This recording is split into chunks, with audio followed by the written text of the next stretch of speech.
اللہ کے سوا کسی اور کی اطاعت جس سے اللہ کی معصیت لازم آتی ہو، شرک۔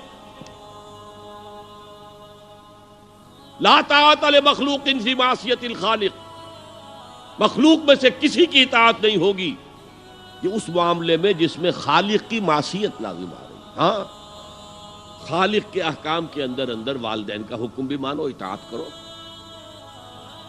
اساتذہ کا حکم مانو، کسی اور کو اپنا لیڈر مانا ہے اس کا حکم مانو، لیکن ناٹ بیونڈ وہ جو سرکل ہے کتاب و سنت کا، اس سے باہر نہیں۔ لا طاعت لمخلوق فی معصیت الخالق، یہ آپ الجبرے کے فارمولے کے طور پر اپنے سامنے رکھیے۔ اب اسے اپلائی کیجئے، جیسے فارمولوں کے ذریعے سے پھر بڑے بڑے وہ سم جو ہے وہ حل کیے جاتے تھے سوالات۔ صبح کا وقت ہے، آنکھ بھی کھلی ہے، کوئی اذان کی آواز بھی کان میں آئی ہے، آپ کا نفس کہتا ہے ابھی سو جی۔ آپ نے اپنی چادر یا کمبل کو درست کیا اور کروٹ لی اور سو گئے۔ یہ کیا ہے؟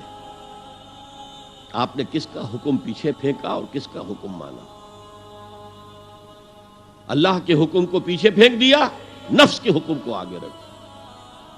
یہ شرک،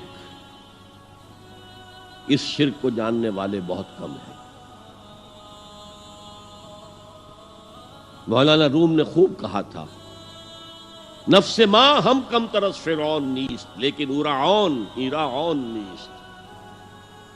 میرا نفس بھی فرعون سے کم نہیں ہے۔ فرعون نے کہا تھا نا الیس لی ملک مصر وہذہ الانہار تجری من تحتی، کیا اس ملک کے مصر کی حکومت میری نہیں ہے؟ اور سارا جو یہ آپ پاشی کا نظام ہے، انہار کا نظام ہے، وہ میرے کنٹرول میں نہیں ہے؟ جس کا چاہوں موگا کھلا رکھوں، جس کا چاہوں بند کر دوں۔ یہ تھا خدائی کا دعویٰ، انا ربکم الاعلی۔ تو مولانا روم کہتے ہیں میرا نفس بھی اس سے کمتر نہیں ہے۔ وہ کہتا یہ جسم میرا ہے، اس پر میرا حکم چلے گا، میں نہیں جانتا کون اللہ کون رسول، کیا حرام کیا حلال۔ تو فرعون سے کم تو نہیں ہے میرا نفس، لیکن ایراعون اس کی بہت مدد تھی، فوج تھی، لاؤ لشکر تھا، تو اس نے زبان سے بھی کہہ دیا کھل کر انا ربکم الاعلی۔ میں مسکین ہوں، غریب ہوں، میرے پاس کوئی طاقت نہیں ہے، میں زبان سے تو کچھ نہیں کہہ سکتا، اندر سے میرا نفس یہی کہتا۔ یہ نفس کی حکومت قرآن کہتا ہے، میں حیران ہوتا ہوں، دو جگہ یہ مضمون آیا ہے، ارأیت من اتخذ الہہ ہواہ افانت تکون علیہ وکیلا۔ اے نبی تم نے دیکھا اس شخص کو، اس کے حال پر غور کیا جس نے اپنی خواہش نفس کو اپنا الہ بنا لیا ہے۔ اللہ اکبر، الہ، لا الہ الا اللہ، کلمہ توحید کا مرکزی لفظ یہاں آ رہا ہے، من اتخذ الہہ ہواہ، جس نے اپنی خواہش نفس کو اپنا معبود بنا لیا، الہ بنا لیا۔ افانت تکون علیہ وکیلا، کیا آپ ایسے شخص کی کوئی ذمہ داری لے سکتے ہیں؟ سود حرام ہوا کرے جی، حرام ورام، ہمارا دھندا جو ہے وہ آگے بڑھ نہیں سکتا۔ تو اللہ کے حکم کو پیچھے ڈالا، نفس کے تقاضے کو آگے رکھا۔ کون معبود ہے آپ کا؟ نام عبداللہ رکھیے، نام عبد الرحمن رکھیے، ہے عبد النفس، نفس کے بندے، نفس کے غلام۔ یہ میں نے یوں سمجھئے کہ جیسے میں نے ہجرت اور جہاد کی ڈیفینیشنز کی تھی۔ ہجرت کا بیس کیا ہے؟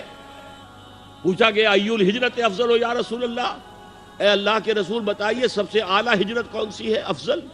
فرمایا ان تہجر ما کرہ ربک، ہر اس چیز کو چھوڑ دو جو تمہارے رب کو پسند نہیں۔ آج رات ہی سے آپ ہجرت شروع کر سکتے ہیں۔ جائزہ لیجئے کیا کیا چیزیں میری زندگی میں خلاف شریعت ہے، جو اللہ کو ناپسند ہے، فیصلہ کیجئے کہ آج کے بعد نہیں ہوگی، ہجرت شروع ہو گئی، افضل الہجرہ، سب سے افضل ہجرت شروع ہو گئی۔ لیکن ٹاپ پر لے جائیے تو یہ ہجرت جب اللہ کے دین کو قائم کرنے کی جدوجہد اس مرحلے پر آ جائے کہ اب باطل کے ساتھ ٹکراؤ ہے اور اب چاہیے کہ ساری قوت ایک مرکز پر جمع ہو جائے، ہجرت فرض کر دی گئی، وہ ہجرت گھر بار چھوڑ کر، اہل و عیال کو چھوڑ کر، اور مکے کے بھیڑیوں کے رحم و کرم پر چھوڑ کر اپنے گھر والوں کو جو لوگ ہجرت کر کے آئے، حکم تھا۔ ہجرت مدینہ فرض تھی، ہجرت حبشہ فرض نہیں تھی، صرف اجازت تھی کہ جن سے سختیاں نہیں جھیلی جا رہی مزید وہ چلے جائیں۔ تو ہجرت کا یہ ابتدائی نقطہ، انتہا یہ جہاد، المجاہد من جاہد نفسہ، جہاد تو یہاں سے شروع ہو گیا، اپنے نفس کے خلاف جہاد کرنا۔ صبح نفس نے کہا ابھی سو جاؤ، آپ نے نفس کی بات کو رد کیا، اپنا کمبل اٹھا کے پھینکا، اٹھے، وضو کیا، نماز کے لیے آپ مسجد چل دیے، آپ نے جہاد کیا نفس کے خلاف۔ یہ افضل الجہاد ہے، اور سب سے چوٹی اوپر یہ ہے کہ جب وہ حق و باطل کی جنگ ہو تو جان ہتھیلی پر رکھ کر میدان میں حاضر ہو جاؤ۔